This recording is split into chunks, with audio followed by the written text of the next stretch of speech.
शुक्र प्रदोष की कथा। जय श्री कृष्णा, राधे राधे। आप सभी को शुक्र प्रदोष व्रत की हार्दिक शुभकामनाएं। शुक्र प्रदोष व्रत में भगवान शिव और माता पार्वती जी की पूजा की जाती है। मान्यताओं के अनुसार शुक्र प्रदोष व्रत करने से व्रत रखने वाले भक्तों के सभी दोष और पापों का नाश हो जाता है।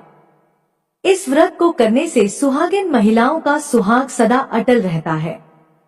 जो स्त्री पुरुष जिस कामना को लेकर इस व्रत को करते हैं, उनकी सभी कामनाएं कैलाशपति भगवान शंकर जी की कृपा से पूर्ण होती हैं।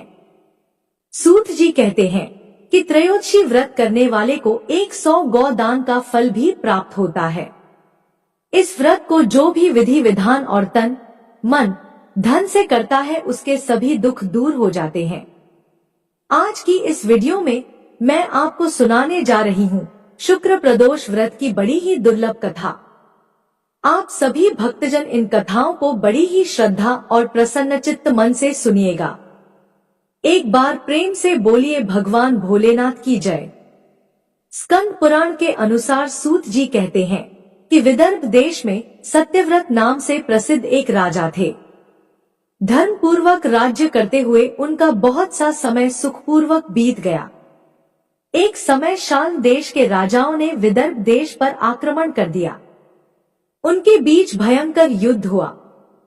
दोनों पक्षों की बहुत सी सेनाएं मारी गईं, परंतु अंत में विदर्भ देश के राजा भी उनके हाथों से मारे गए। विदर्भ राज की गर्भवती स्त्री दुखी होकर रात के समय राजभवन से निकलकर वन की ओर चली गई। सुबह होने पर उस रानी ने जलाशय के किनारे एक वृक्ष के नीचे एक सुंदर से पुत्र को जन्म दिया। इसके बाद वह प्यास से व्याकुल होकर जलाशय में पानी पीने गई। इतने में ही एक घड़ियाल ने आकर उसे अपना ग्रास बना लिया। वह बालक पैदा होते ही माता पिता से हीन हो गया। जब वह नवजात शिशु वृक्ष के नीचे पड़ा हुआ जोर जोर से रो रहा था, उसी समय भगवान भोलेनाथ की कृपा से वहां पर एक उमा नाम की ब्राह्मणी पहुंची। वह अपने 1 वर्ष के बालक शुचिव्रत को गोद में लिए हुए थी। वह ब्राह्मणी बहुत ही गरीब और विधवा थी। वह भीख मांग कर अपना गुजारा करती थी। उस बालक को रोते हुए देखकर उसने मन ही मन सोचा कि यह तो बड़ी हैरानी की बात है कि यह नवजात शिशु, जिसकी अभी तक नाल भी नहीं कटी है, यहाँ पर पड़ा हुआ है। इसकी माता का वहां चली गई। जब वह ब्राह्मणी सोच में डूबी हुई थी, उसी समय वहां से एक सन्यासी गुजरे। वह ऐसे जान पड़ते थे मानो साक्षात शंकर भगवान हो। उन श्रेष्ठ भिक्षु ने उस स्त्री से कहा, है ब्राह्मणी, तुम इस बालक की रक्षा करो, इससे तुम्हें परम कल्याण की प्राप्ति होगी। इतना कहकर वह दयालु भिक्षु वहां से चले गए। उनके जाने के बाद ब्राह्मणी ने उस बालक को लेकर अपने घर की ओर प्रस्थान किया। वह ब्राह्मणी एक चक्र नामक नगर में निवास करती थी। ब्राह्मणी ने उस बालक का अपने बेटे के समान ही पालन पोषण किया और उसका नाम धर्मगुप्त रखा। वह भिक्षा के अन्न से ही अपने पुत्र और राजकुमार दोनों को पालने लगी। एक दिन वह ब्राह्मणी उन दोनों बालकों को साथ लेकर भीख मांगती हुई देव मंदिर में चली गई। उस समय वहां पर शांडिल्य मुनि पधारे हुए थे। शांडिल्य मुनि को देखकर ब्राह्मणी ने उन्हें प्रणाम करके पूछा, है ब्राह्मण, एक सन्यासी के कहने पर मैं इस बालक को अपने घर ले आई हूँ। अभी तक मुझे इसके कुल का पता नहीं चला, फिर भी मैं अपने पुत्र की तरह ही इसका पालन पोषण करती हूँ। आप ज्ञान के नेत्रों से देखकर मुझे बताने की कृपा करें कि यह बालक किस कुल में उत्पन्न हुआ है और इसके माता पिता कौन हैं।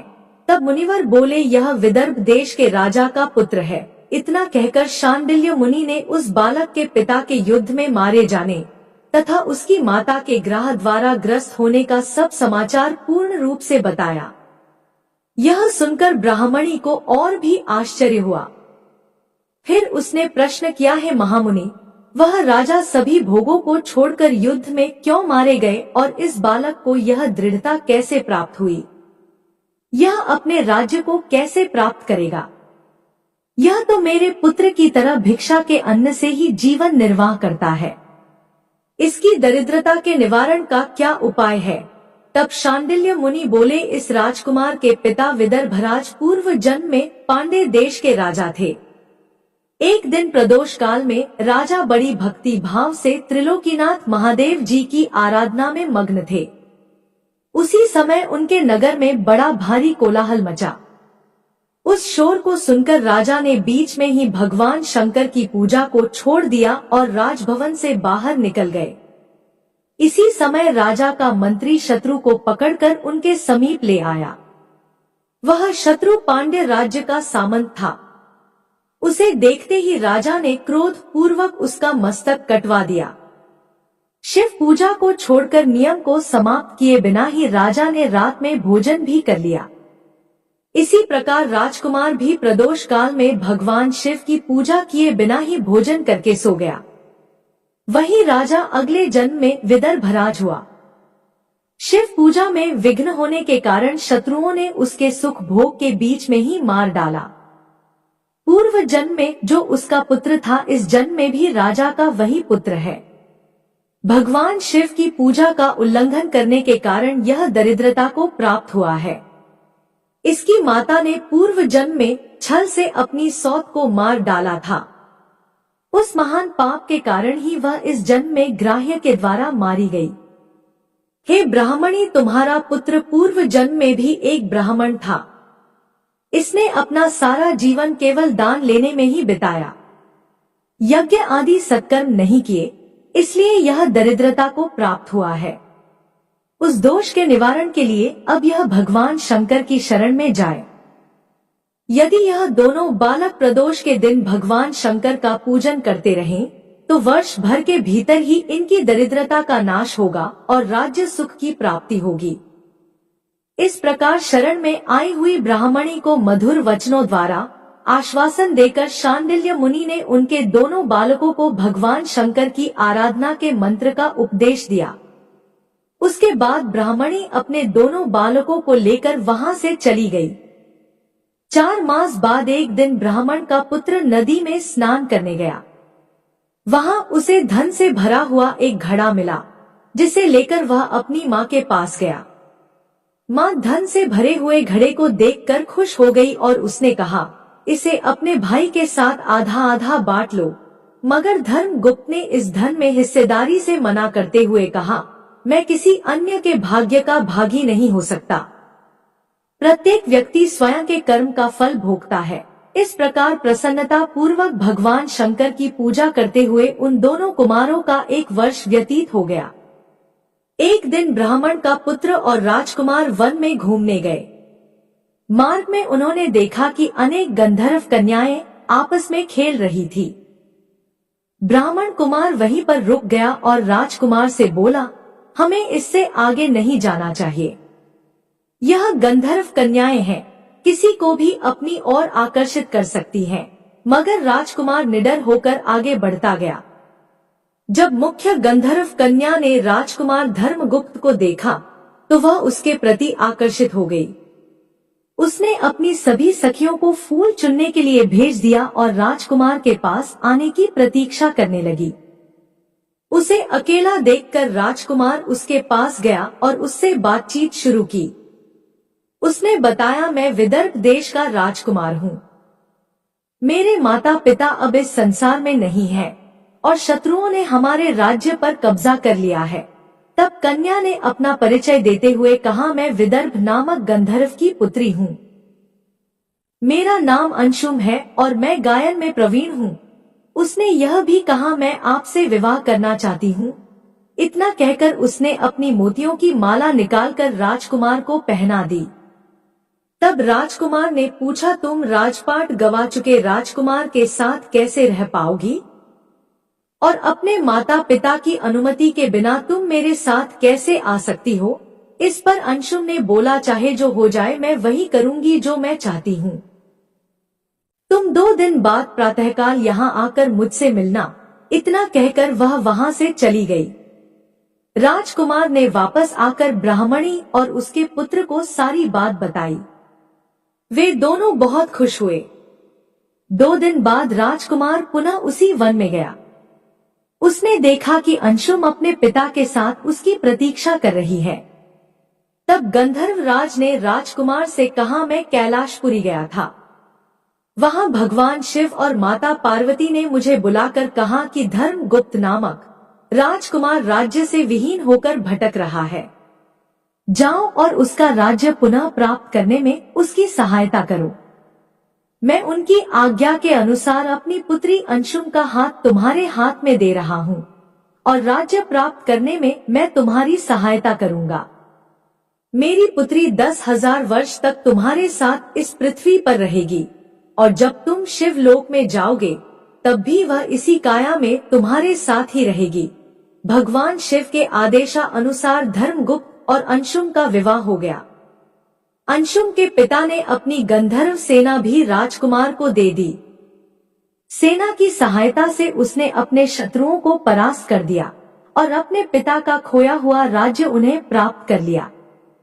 अब राजकुमार धर्मगुप्त राजा बन गया। उसने अपने बुरे दिनों में उसे पालने वाली गरीब ब्राह्मणी को राजमाता का दर्जा दिया और शुचिव्रत को अपना छोटा भाई माना।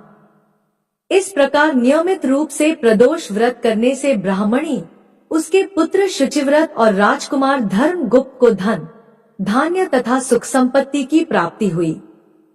सूत जी कहते हैं कि जो मनुष्य प्रदोष व्रत की इस पुण्य महात्म्य को एकाग्र चित्त होकर सुनते हैं अथवा पढ़ते हैं, उन्हें 100 जन्मों तक कभी दरिद्रता नहीं होती और अंत में वह ज्ञान के ऐश्वर्य से युक्त होकर भगवान शंकर के परम धाम को प्राप्त होते हैं। प्रेम से बोलिए भगवान शंकर की जय, माता पार्वती की जय। अब आप सुनिए भगवान शिव की कथा। बहुत समय पहले वास्कल नामक गांव में बिंदु नाम का एक ब्राह्मण रहता था। वह अधर्मी, दुरात्मा और महापाप था। उसकी स्त्री बहुत सुंदर थी। उसका नाम चंचला था। वह सदा उत्तम धर्म का पालन करती थी, परंतु बिंदु वैश्यागामी था। इस तरह कुकर्म करते हुए बहुत समय व्यतीत हो गया। उसकी स्त्री काम से पीड़ित होने पर भी धर्म नाश के भय से क्लेश सहकर भी काफी समय तक धर्म भ्रष्ट नहीं हुई, परंतु आगे चलकर वह भी अपने दुराचारी पति के आचरण से प्रभावित होकर दुराचारी और अपने धर्म से विमुख हो गई। इस तरह दुराचार में डूबे हुए उन पति पत्नी का बहुत सा समय व्यर्थ बीत गया। वैश्यागामी, दूषित बुद्धि वाला वह दुष्ट ब्राह्मण बिंदुकुरी के दुखों को भोगकर वह मूढ़ बुद्धि पापी विंध्य पर्वत पर भयंकर पिशाच हुआ। इधर उस दुराचारी बिंदु के जाने पर चंचला नामक स्त्री बहुत समय तक पुत्रों के साथ अपने घर में रहती रही। पति की मृत्यु के बाद वह भी अपने धर्म से गिरकर परपुरुषों का संग करने लगी थी।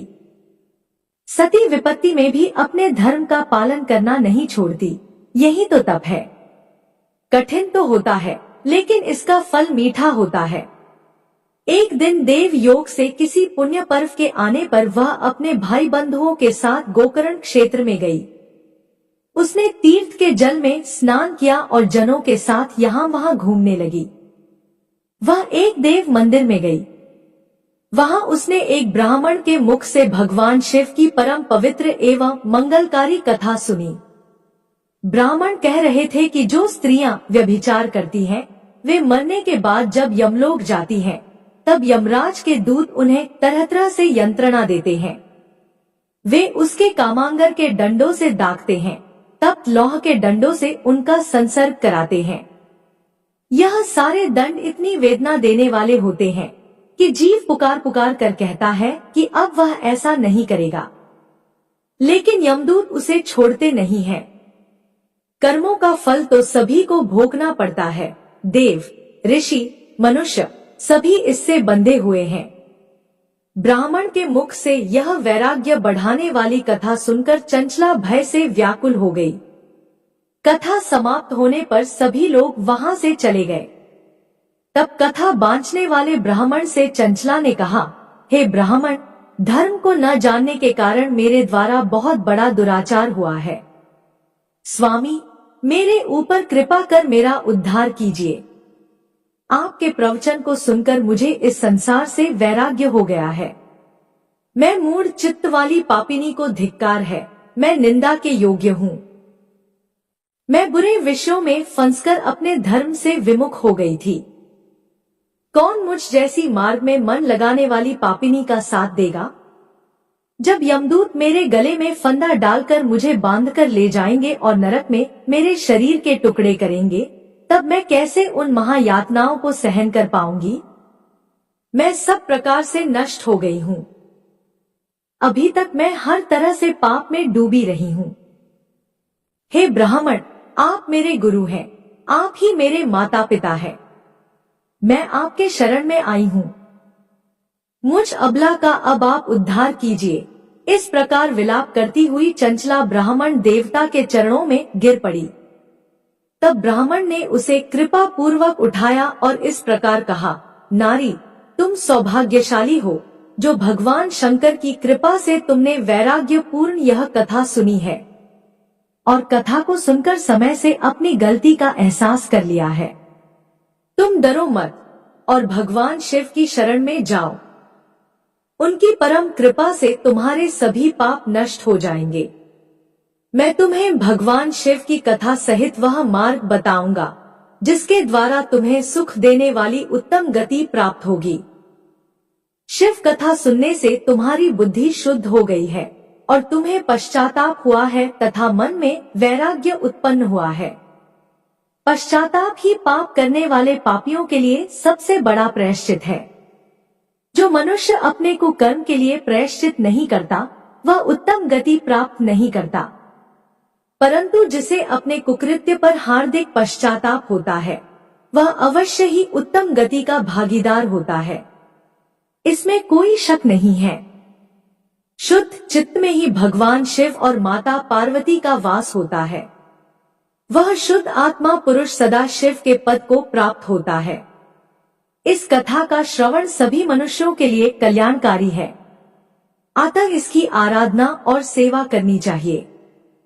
हे ब्राह्मण पत्नी, तुम अन्य विषयों से अपने मन को हटाकर भगवान शंकर की इस परम पावन कथा को सुनो। इससे तुम चित्त की शुद्धि होगी और तुम्हें मोक्ष की प्राप्ति होगी। जो मनुष्य निर्मल हृदय से भगवान शिव के चरणों का चिंतन करता है, उसकी एक ही जन्म में मुक्ति हो जाती है। यह कहकर वे ब्राह्मण चुप हो गए। उनका हृदय करुणा से भर गया, वे ध्यान में मग्न हो गए। ब्राह्मण का यह उपदेश सुनकर चंचला के नेत्रों में आनंद के आंसू छलक आए।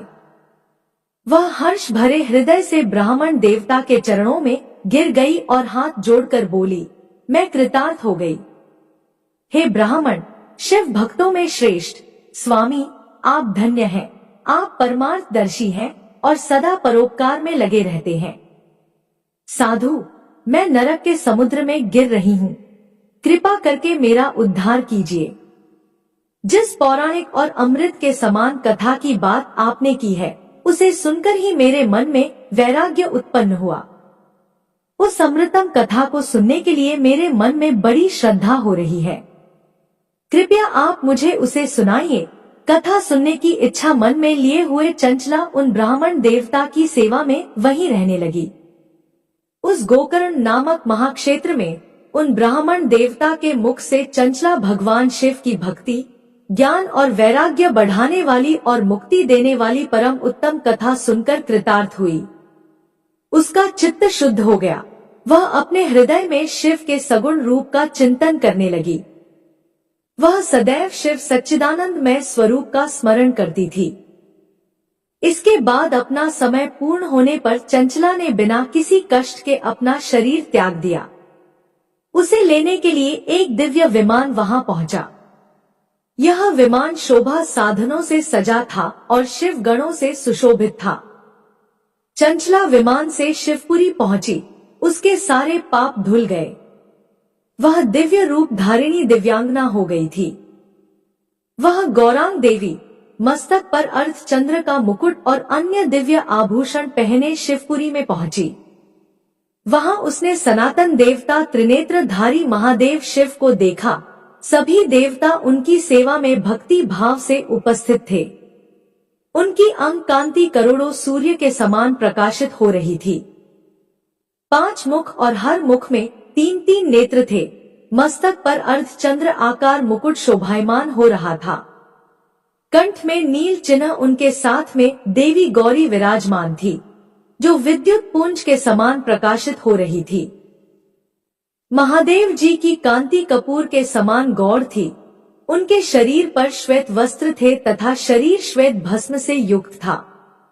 इस प्रकार भगवान शिव के परम उज्ज्वल रूप के दर्शन कर चंचला बहुत प्रसन्न हुई।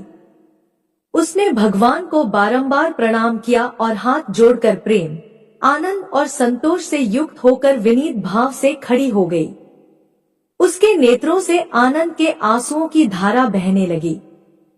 भगवान शंकर और भगवती गौरी उमा ने करुणा के साथ सौम्य दृष्टि से देखकर चंचला को अपने पास बुलाया। गौरी उमा ने उसे प्रेम पूर्वक अपनी सखी बना लिया। चंचला सुख पूर्वक भगवान शिव के धाम में उमा देवी की सखी के रूप में निवास करने लगी। एक दिन चंचला आनंद में मग्न उमा देवी के पास गई और दोनों हाथ जोड़कर उनकी स्तुति को करने लगी। हे गिरिराज नंदिनी, स्कंद माता उमा, आप सभी मनुष्यों एवं देवताओं द्वारा पूजित तथा समस्त सुखों को देने वाली हैं। आप शंभु प्रिया है, आप ही सगुणा और निर्गुणा है। हे सच्चिदानंद स्वरूपा, आप ही प्रकृति की पोषक है। हे माता, आप ही संसार की सृष्टि, पालन और सहार करने वाली हैं। इस प्रकार सद्गति प्राप्त चंचला देवी की स्तुति कर शांत हो गई। उसकी आंखों में प्रेम के आंसू उमड़ आए। तब शंकर प्रिया भक्त वत्सला उमा देवी ने बड़े प्रेम से चंचला को चुप कराते हुए कहा, सखी चंचला, मैं तुम्हारी स्तुति से प्रसन्न हूँ। बोलो, क्या वर मांगती हो? तब चंचला बोली, हे गिरिराज कुमारी, मेरे पति बिंदु इस समय कहाँ हैं? उनकी स्थिति कैसी है? मुझे बताइए और कुछ उपाय कीजिए ताकि हम फिर से मिल सके। हे महादेवी, मेरे पति एक शूद्र जाति वैश्या के प्रति आसक्त थे और पाप में ही डूबे रहते थे। गिरिजा बोली, बेटी, तुम्हारा पति बिंदु पापी था, उसका अंत बड़ा भयानक हुआ। वैश्या का उपभोग करने के कारण वह मूर्ख नरक में अनेक वर्षों तक अनेक प्रकार के दुख भोग रहा है। अब शेष पाप को भोगने के लिए वंद्य पर्वत पर पिशाच की योनि में रह रहा है और वह दुष्ट वही वायु पीकर रहता है और सब प्रकार के कष्ट सहता है। गौरी देवी की यह बात सुनकर चंचला अत्यंत दुखी हो गई। फिर मन को किसी तरह स्थिर करती हुई दुखी हृदय से मां गौरी से उसने एक बार फिर पूछा, हे महादेवी, मुझ पर कृपा कीजिए और मेरे पापी पति का अब उद्धार कीजिए। कृपा करके मुझे वह उपाय बताइए जिससे मेरे पति को उत्तम गति प्राप्त हो सके। गौरी देवी ने कहा, यदि तुम्हारा पति भगवान शिव की पुण्यम उत्तम कथा सुने तो वह इस दुर्गति को पार करके उत्तम गति का भागी हो सकता है।